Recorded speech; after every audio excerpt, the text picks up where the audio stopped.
Good morning friends. मैं doctor V K Mishra from gastro liver hospital Swaroopnagar Kanpur. आज मैं रेक्टल ब्लीडिंग के बारे में बात करूंगा, जो लेट्रिन के रास्ते से आपको ताजा खून आता है। कभी आपको ताजा खून आता है, वो बूंद बूंद आ सकता है, कभी पिचकारी में भी आता है। आज मैं रेक्टल ब्लीडिंग या जो लेट्रिन के रास्ते से ताजा खून आता है, इसके बारे में बात करूंगा। जो रेक्टल ब्लीडिंग है, इसे किसे कहते हैं? जो भी ब्लड लेट्रिन के रास्ते से आता है, इसे रेक्टल ब्लीडिंग कहा जाता है।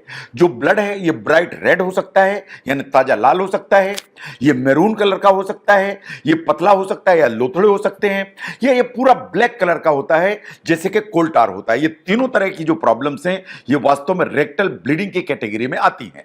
लेकिन रेक्टल ब्लीडिंग में मोटे तौर पर मैं बात करूंगा तो ताजे खून की बात करूंगा, जैसा आपको फोटोग्राफ में दिखाई दे रहा है। कभी कभी ऐसा होता है कि आंख से खून दिखाई नहीं देता है, लेकिन अगर आप लेट्रिन की जांच कराएं तो उसमें पता लगता है कि इसमें तो खून है। अगर हम मेन कारण की बात करें या मेन रीजंस की बात करें कि खून क्यों और कहां से आता है, उनको समझिए। Number 1 is the anal fissure. अगर लेट्रिन के रास्ते में कोई भी कट होगा तो उससे खून आएगा, लेकिन जो कट होगा तो खून अकेला नहीं आएगा, बहुत सारा दर्द भी होगा और बहुत सारा कॉन्स्टिपेशन भी होगा। दूसरे नंबर पर आते हैं हेमोरॉइड्स, या जिसे आप बवासीर के नाम से जानते हैं। जो बवासीर हैं अगर होंगे तो ब्लड तो आएगा, लेकिन मोस्टली ये पेन लेस होगा और दर्द बिल्कुल भी नहीं होगा। नंबर 3 पर आते हैं डायवर्टिकुलोसिस। जो आंत होती है उसमें कभी कभी आउट पाउचिंग हो जाती है, और ये जो आउट पाउचिंग होती है उसमें छोटे छोटे घाव हो जाते हैं, उनमें से कभी खून आने लगता है, जिसे कहते हैं डायवर्टिकुलाइटिस। नंबर 4 पर आते हैं पॉलिप्स। वैसे ये जो छोटे छोटे गांठें होती हैं मांस की, वो होती तो बच्चों में है, लेकिन कभी कभी ये एडल्ट्स में भी हो जाती हैं। तो कभी जो ब्लड है वो पॉलिप से आ जाता है। और नंबर 5 जो सबसे डरावना है, वो है कोलन कैंसर, या बड़ी आंत में, मलाशय में या सिग्मोइड में अगर कैंसर जैसी कोई प्रॉब्लम है तो वहां से हमेशा खून आने का डर रहता है।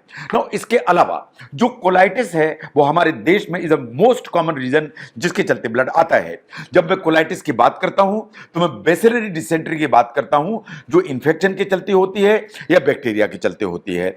मैं अमीबिक डिसेंट्री की बात करता हूं, जो अमीबा नाम के कीटाणु या उसके चलते होती है। ये नंबर 3 पर आती है अल्सरेटिव कोलाइटिस, जो ऑटो इम्यून डिजीज है, जिसमें इंटेस्टाइन के अंदर बहुत सारे अल्सर्स हो जाते हैं, एंड उनसे कभी कभी ब्लड आता है। जब भी इस तरह की प्रॉब्लम होंगी तो जो लेट्रिन का रास्ता है या जिसमें लेट्रिन इकट्ठी होती है, जिसे रेक्टम कहते हैं, उसमें अगर घाव होंगे तो उससे खून आएगा। कभी जो रेक्टम है उसमें छोटी छोटी नसें फूल जाती हैं, उनसे भी खून आता है। ये जो पतली नसें होती हैं लगभग वैसी होती हैं जैसी नाक में फूल जाती हैं, नाक से ब्लड आता है। ऐसे ही जो रेक्टम में जो नसें फूलती हैं उनसे ब्लड आता है, इसे कहते हैं एंजियोडिस्प्लेजिया। कभी अगर कोई ऑपरेशन आपने कराया, वो चाहे लेट्रिन के रास्ते का ऑपरेशन हो, चाहे मलाशय या रेक्टम का ऑपरेशन हो, उसमें से अगर लीक होता है उसमें से कभी ब्लड आता है। इसके अलावा बहुत सारे इंफेक्शंस बड़ी आंत के होते हैं, इवन टीबी जैसा जो इंफेक्शन है वो ब्लड लेके आ सकता है। एक कैच है, कैच इन द सेंस कि कभी कभी ऊपर से ब्लड आता है, इन द सेंस खाने की नली, खाने की थैली या ड्यूडनम, अगर यहां से कहीं से ब्लड लीक करता है एंड बहुत रफ्तार से अगर ब्लीड करता है तो नीचे जो ब्लड है वो रेड कलर का आने लगता है। इसका मतलब यह है कि ब्लड अगर स्टमक से लीक किया, ब्लड अगर ड्यूडनम से लीक किया, ब्लड अगर स्मॉल इंटेस्टाइन से लीक किया एंड बहुत स्पीड से अगर लीक करेगा तो नीचे से जो ब्लड है वो कभी कभी रेड आने लगता है। इस तरह का जो ब्लड है वो अल्सर जैसे बीमारी में आ सकता है, जो खाने की नली में वेरिसेस होती हैं, नसें फूल जाती हैं, उनसे आ सकता है। कभी मेकल्स डायवर्टिकुलम होते हैं छोटी आंत में, उनसे आ सकता है। कभी कभी जब भी ब्लड आता है तो आपको हमेशा इसके साथ में जो जुड़े हुए लक्षण हैं उन पर ध्यान देने की जरूरत है।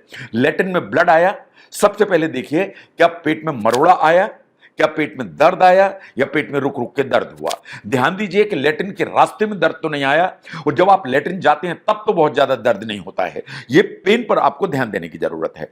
नंबर 2, जब भी ब्लड आया तो देखिए क्या लेट्रिन की संख्या बढ़ी या लेट्रिन की संख्या उतनी है, क्या लेट्रिन पतली हुई या लेट्रिन पतली नहीं है, क्या लेट्रिन टाइट हुई या लेट्रिन टाइट नहीं है। तो लेट्रिन की संख्या, लेट्रिन की क्वालिटी, लेट्रिन की टाइटनेस, इन पर ध्यान देने की जरूरत है। नंबर 3, आप देखिए कि आपको पेट में क्रैम्प्स तो नहीं आ रहे हैं कि लेटरिन जाने के पहले ऐंठन आती है, लेटरिन करते समय ऐंठन आती है, लेटरिन करने के बाद भी ऐंठन आती रहती है। इस क्रैम्प्स को ध्यान से देखने की जरूरत है। तो ये जो 3 सिम्टम हैं इस पर जरूर ध्यान दीजिए। नाउ जब भी इस तरह की प्रॉब्लम होती है तो वास्तव में आपको किसको दिखाना चाहिए? अगर आपको लेटरिन में ब्लड आया तो सबसे पहले आपको दिखाना चाहिए अपने जनरल फिजिशियन को, जो आपके ट्रीटिंग फिजिशियन है। अगर ऐसा लगता है कि वो दवाइयां देते हैं, उससे जो ब्लीडिंग है वो कंट्रोल नहीं होती है, तब आपको एक गैस्ट्रोएंटरोलॉजिस्ट या पेट के डॉक्टर को दिखाने की जरूरत है। अगर जरूरत पड़ी तो गैस्ट्रो इंटेस्टिनल सर्जन या पेट के सर्जन है उनकी मदद की जरूरत पड़ेगी। कभी कभी जो स्पेसिफिक सर्जन होते हैं जिन्हें कोलोरेक्टल सर्जन कहते हैं, उनकी मदद लेनी पड़ती है ना। जब भी लेटरिन में खून आता है तो उसको एवेलुएट करने की जरूरत पड़ती है, जांचों की जरूरत पड़ती है, यह पता करना पड़ता है कि खून क्यों और कहां से आया। सबसे पहले आपकी हिस्ट्री ली जाएगी कि आपको किस रंग का खून आया, कितनी मात्रा में आया, किस तरह का खून था और इसके साथ में और क्या एसोसिएटेड सिम्टम थे। आपको फिजिकल एग्जामिनेशन किया जाएगा कि कहीं पेट आपका टाइट तो नहीं है, कहीं पेट में पानी तो नहीं है, कहीं कोई गांठ तो नहीं है पेट में जो प्रॉब्लम क्रिएट कर रही है। इसके अलावा जो मुख्य जांच की जरूरत आपको पड़ती है वो है प्रोक्टोस्कोपी, जिससे लेटरिन का रास्ता चेक किया जाता है एंड रेक्टम चेक किया जाता है। उससे नहीं क्लियर है तो सिग्मोइडोस्कोपी, जो थोड़ा सा अंदर करीब 17 से 20 सेंटीमीटर तक एग्जामिन किया जाता है। और अगर इससे भी क्लियर नहीं है तो प्रॉपरली पूरी बड़ी आंत की जांच की जाती है, जिसे कोलोनोस्कोपी कहते हैं। तो ये जांचें हैं, ये क्लियर कर देंगी कि खून कहां से आया और खून क्यों आया। नौ इसके अलावा कभी ऐसा होता है कि ये जांच अगर क्लैरिफाई नहीं कर पाती हैं तो आपको ऊपर से एंडोस्कोपी की जरूरत पड़ती है। कभी आपको इंटेस्टाइन की कैप्सूल एंडोस्कोपी की जरूरत पड़ती है, कभी आपको इंटेस्टाइन की रेडियो न्यूक्लियोटाइड स्कैन की जरूरत पड़ती है, कभी आपको विजरल एंजियोग्राफी की जरूरत पड़ती है। But these are not the common investigation जिनकी आपको जरूरत पड़ती है। नो ट्रीटमेंट होगा कैसे? बेसिक फैक्ट यही है कि अगर आपके शरीर में खून की बहुत कमी हो गई तो खून चाहिए, खून को रिप्लेस करने की जरूरत है। इसका मतलब है जो एनीमिया है उसको करेक्ट करने की जरूरत है। करेक्ट करना है तो ब्लड ट्रांसफ्यूजन की जरूरत पड़ सकती है, ब्लड के अलावा ब्लड के प्रोडक्ट्स की जरूरत पड़ सकती है। इसके अलावा हमें यह देखना है कि खून कहां से आया और खून क्यों आया। तो वो जो जांचें मैंने आपके सामने रखी थी उन जांचों की जरूरत पड़ेगी। इसके अलावा जो ब्लीडिंग हो रही है उसको स्टॉप करने की जरूरत है। स्टॉप दवाइयों से होगी, स्टॉप जो कोलोनोस्कोपी के द्वारा कुछ करने से होगी, या आपको सर्जरी की जरूरत पड़ेगी। वो डिसाइड होगा कि खून क्यों और कहां से आया, और भविष्य में आपको ब्लीडिंग नहीं हो उसका भी इंतजाम करने की जरूरत पड़ेगी। ये बात बिल्कुल सही है कि अगर ये पता लग जाए कि खून कहां से आया तो ये उसको प्रिवेंट जरूर किया जा सकता है। इन द सेंस कि आपकी जांच हुई, पता लगा खून बवासीर से आया, आपने बवासीर का ऑपरेशन करा दिया, खून की प्रॉब्लम समाप्त हुई। और कुछ भी एडिशनल एब्नॉर्मलिटीज हैं उनको हमें हमेशा देखना पड़ता है।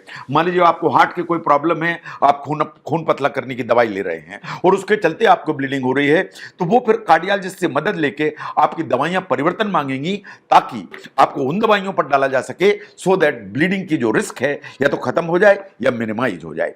जो लेटरिन में ताजा खून आता है वो हमेशा डरावना होता है।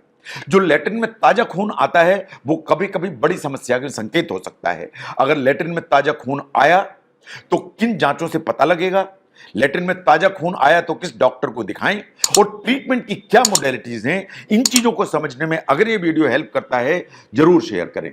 मैं doctor V K Mishra from gastro liver hospital, Swaroopnagar, Kanpur. Thank you very much.